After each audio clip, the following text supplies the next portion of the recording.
নমস্কার, আমি আচার্য রতন ভারতী বলছি, জ্যোতিষতান্ত্রিক হস্তরেখাবিদ। আজকের আলোচনা হাওয়া বাতাস লাগা। এই হাওয়া বাতাস লাগা বাচ্চাদেরও হতে পারে, বড়দেরও হতে পারে। ভূত প্রেত, জিন পরি,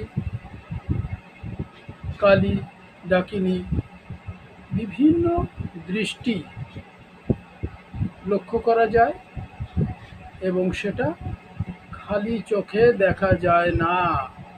খালি চোখে দেখা যায় না। এটা কিছু হালকা রাশি আছে, তারা দেখতে পায়, যেমন তুলা রাশি দেখতে পায়।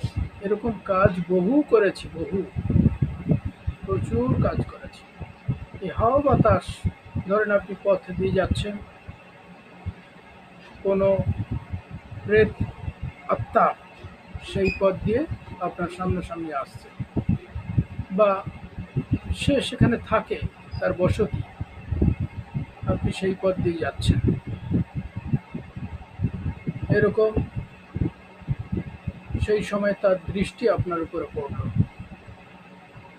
তখন আপনার উপরে তার অশুভ প্রভাব বিরাজ করবে। হয় জ্বর আসবে, সে জ্বর হাজারো ডাক্তার দেখালে ছাড়বে না।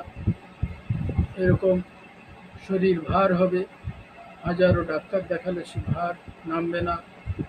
এরকম বিভিন্ন উপসর্গ লক্ষ্য করা যাবে। তো এই বিভিন্ন উপসর্গ ডাক্তার দেখালেও সারবে না। একমাত্র তান্ত্রিক পদ্ধতিতে এই উপসর্গ থেকে রক্ষা পাওয়া যেতে পারে, এবং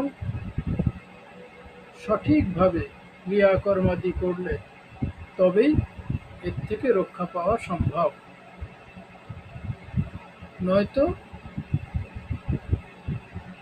দীর্ঘ এই দৃষ্টিপাতের ফলে মানুষের মৃত্যুও ঘটে, ঘটতে দেখা গেছে।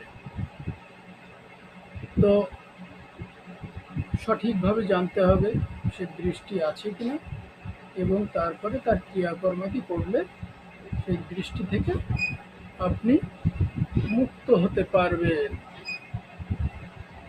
নমস্কার।